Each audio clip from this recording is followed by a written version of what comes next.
बड़ा पाखंडी है, नेत्र बंद करके समाधि में बैठा है और हमारे यज्ञ का घोड़ा चुरा करके तूने यहां बांध लिया है। किससे कह रहे? कपिल मुनि से।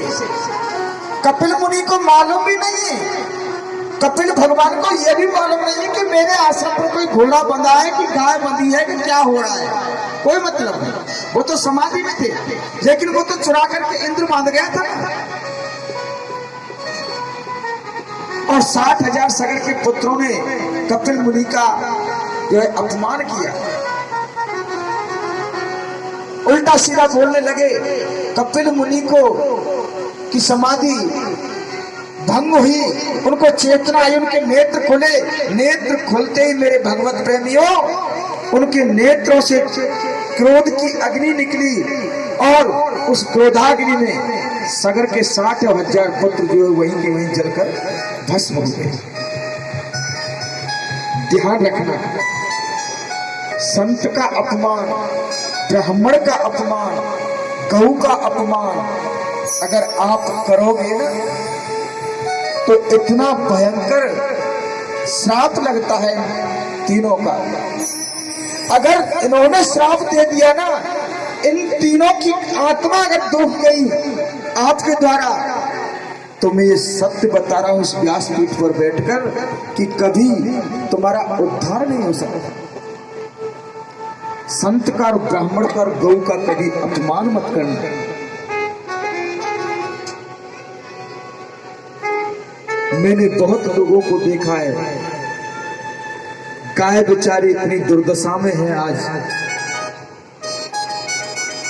कि फसल में चलने जाती है तो उनको कोई बल्लम उचा देता है, तो कोई जलती हुई आग उनमें लगा देता है, कोई पीठ पर फरसे का प्रहार करता है, तो कोई दरात का प्रहार करता है, कोई कुल्हाड़ी का। न जाने कितने गाय बेचारी पीड़ित होकर मर रही है। ऐसा कभी नहीं करना चाहिए। हाँ, भगाओ, अपनी फसल की रक्षा करो, उनको तारो, लेकिन मारो। दरवाजे पर गाय आती है, उसको गौग्रास दो, चाहे कुछ भी दो। आज मेरे भगवत प्रेमियों, सगर के 60,000 पुत्र भस्म हुए हैं। बड़ी बेचैनी है, क्या करें। तुरंत आकाशवाणी हुई कि अगर इन पुत्रों की गति चाहते हो तो गंगा माता को प्रकट करो, पृथ्वी पर लाओ।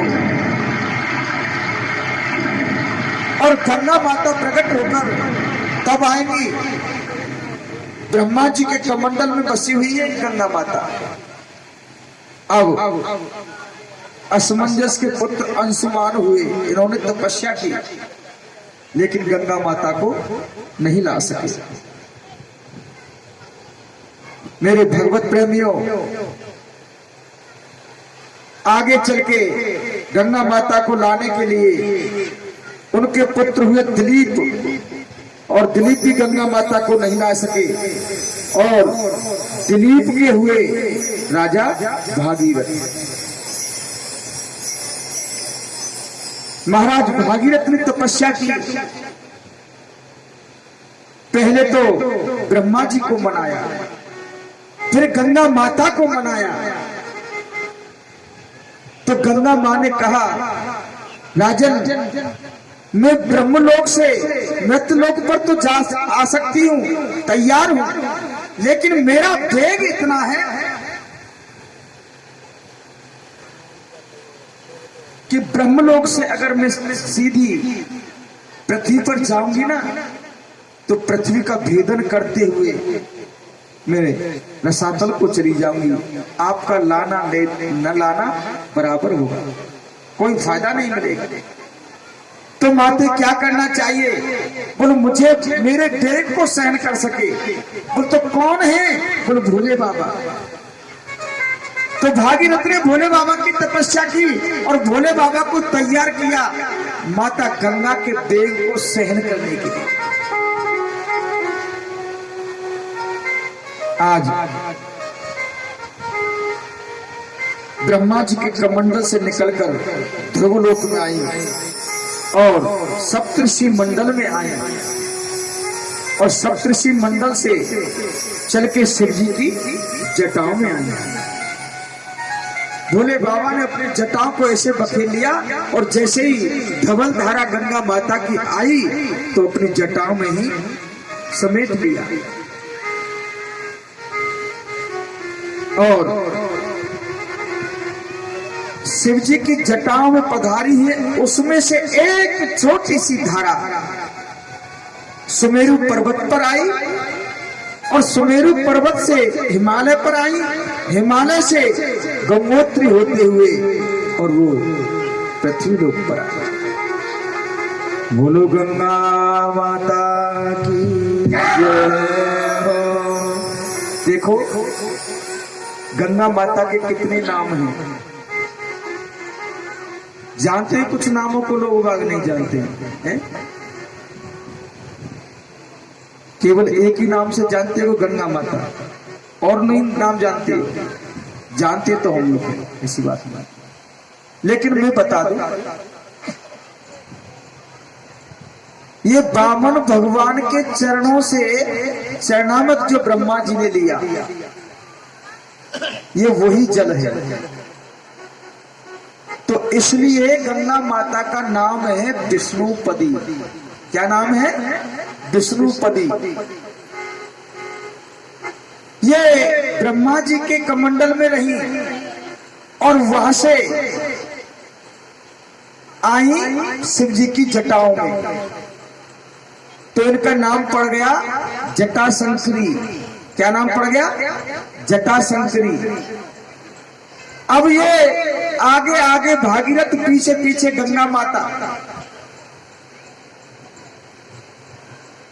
बहती हुई जा रही है और भागीरथ जी जा रहे हैं जहां कपिल मुनि का आश्रम है, वहां अपने भाइयों की, अपने पूर्वजों की जो वहां रक्षा पड़ी थी वहां पहुंची। लेकिन रास्ते में एक ऋषि मिल गए जिनका नाम था जाह्नवी, जो तपस्या कर रहे थे। तो गंगा की तेज प्रवाह धारा को देखा तो उनकी कुटिया थी वो वेग से बह गई। जाह्नवी ऋषि को क्रोध आया और उन्होंने भजन में बैठे थे, नेत्र खोले, तुरंत जो है गंगा को पी गई। आगे आगे भागीरथ जा रहे, पीछे सोच रहे कि गंगा माता आ रही है, लेकिन वहां तो जाह्नवी ऋषि पान कर गए पूरी गंगा को। अब पान कर गए तो मालूम है क्या हुआ?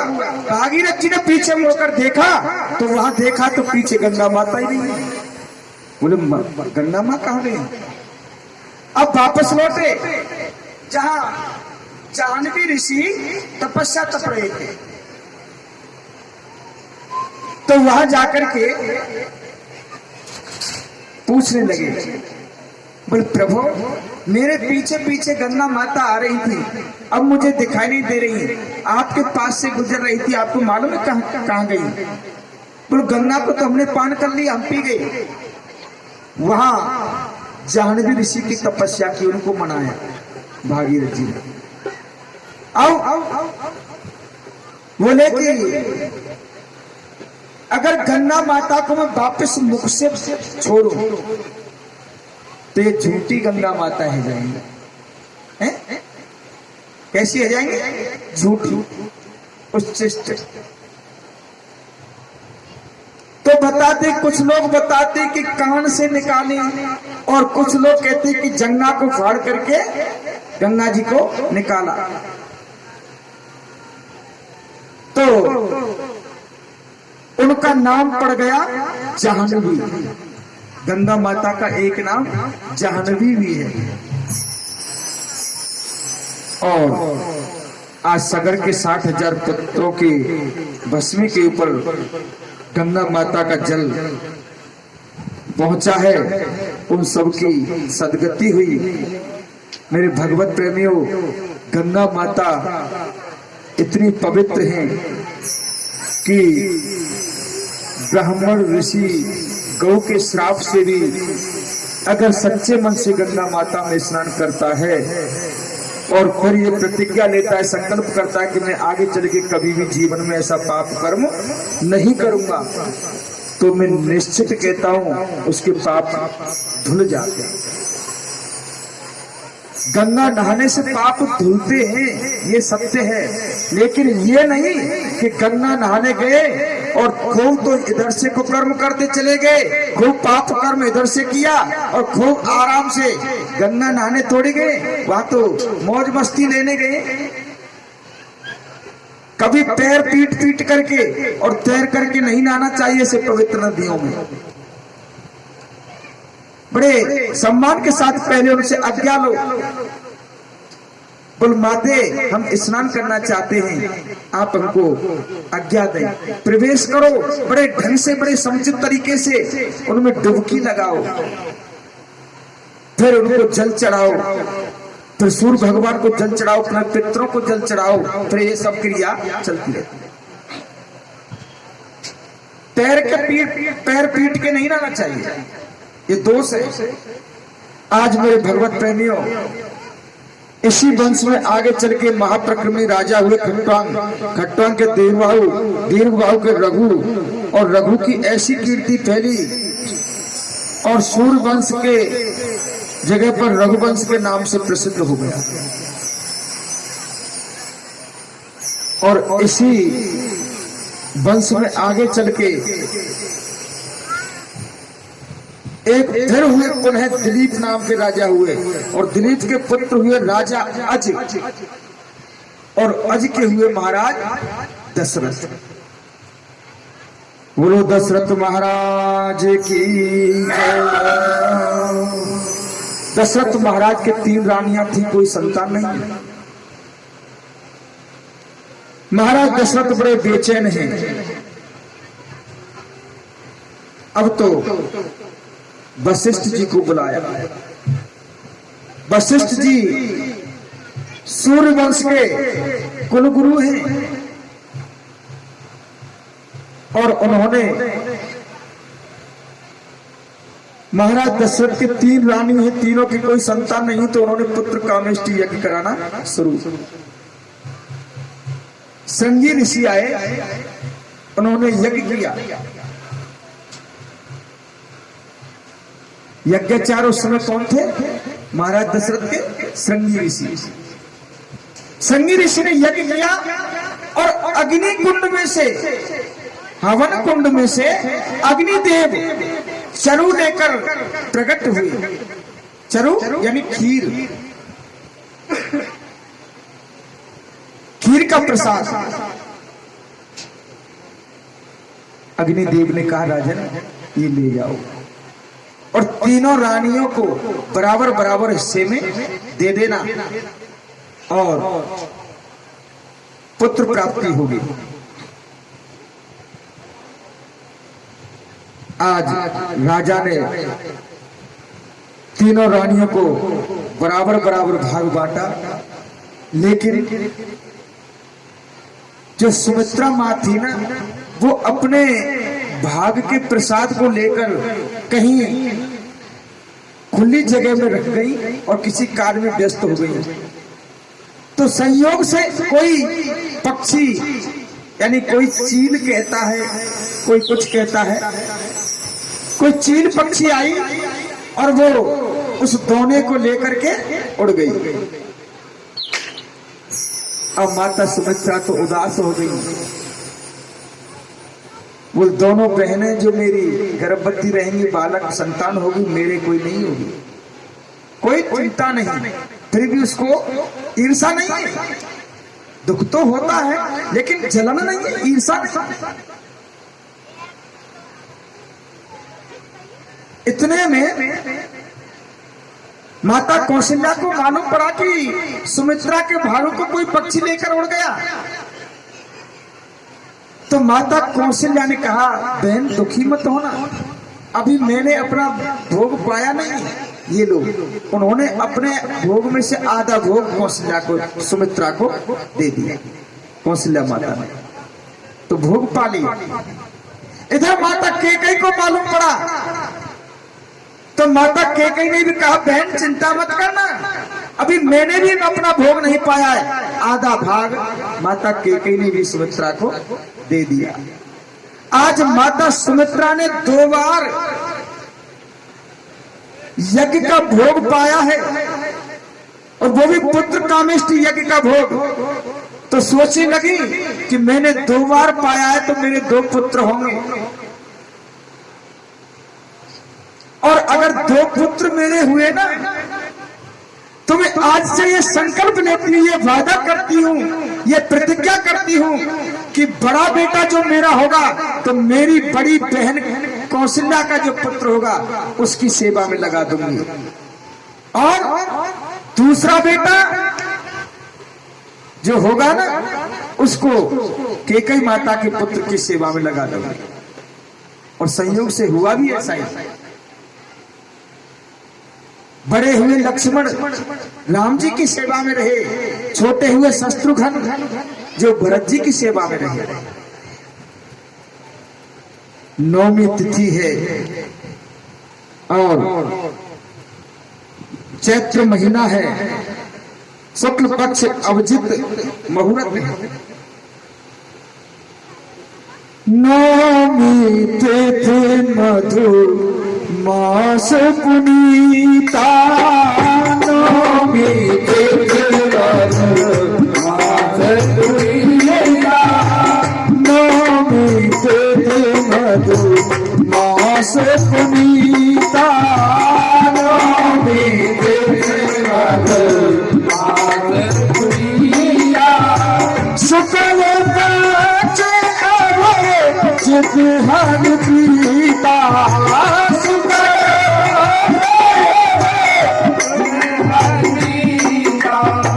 चाकर नाम हो सुनति सब होई, चाकर नाम हो सुनति सब होई, मोरे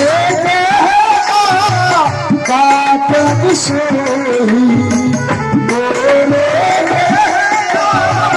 काटक सोही, राम सिया राम सिया राम सिया राम सिया राम सिया राम सिया राम सिया राम।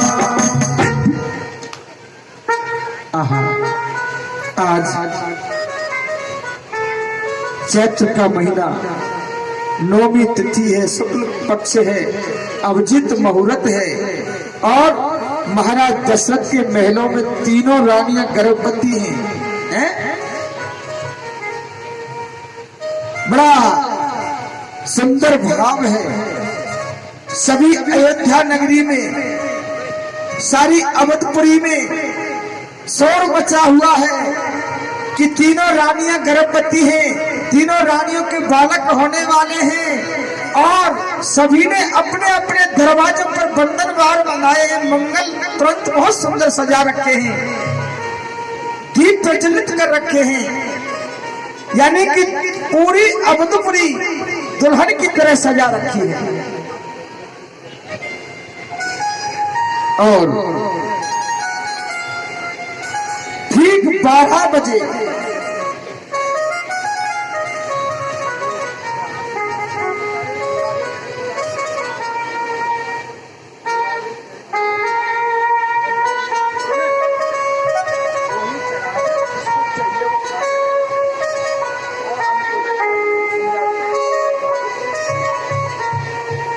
बोलो रामचंद्र भगवान की जय हो, जय जय श्री राम।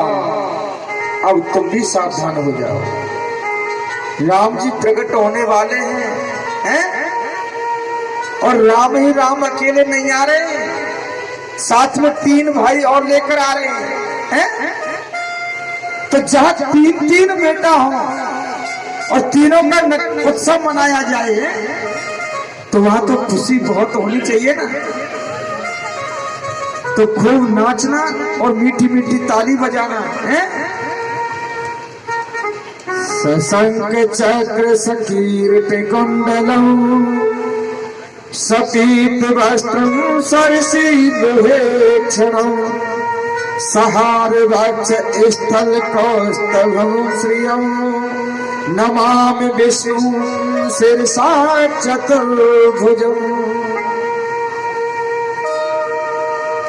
शंख चक्र गदा पद्म ये हाथ में लिए हुए 4 भुजा है, चतुर्भुज रूप लेकर के आज माता कौशल्या के भवन में मेरे प्रभु राम जी आए हैं।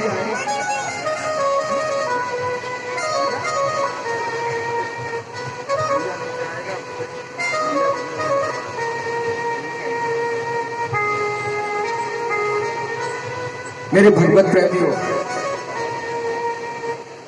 आज महाराज दशरथ ने भी अत्यंत खुशी है और सुंदर झांकी चतुर्भुज रूप में माता कौशल्या के भवन में मेरे प्रभु राम जी प्रकट होकर आए हैं। बोलो रामचंद्र भगवान की जय हो, जय जय श्री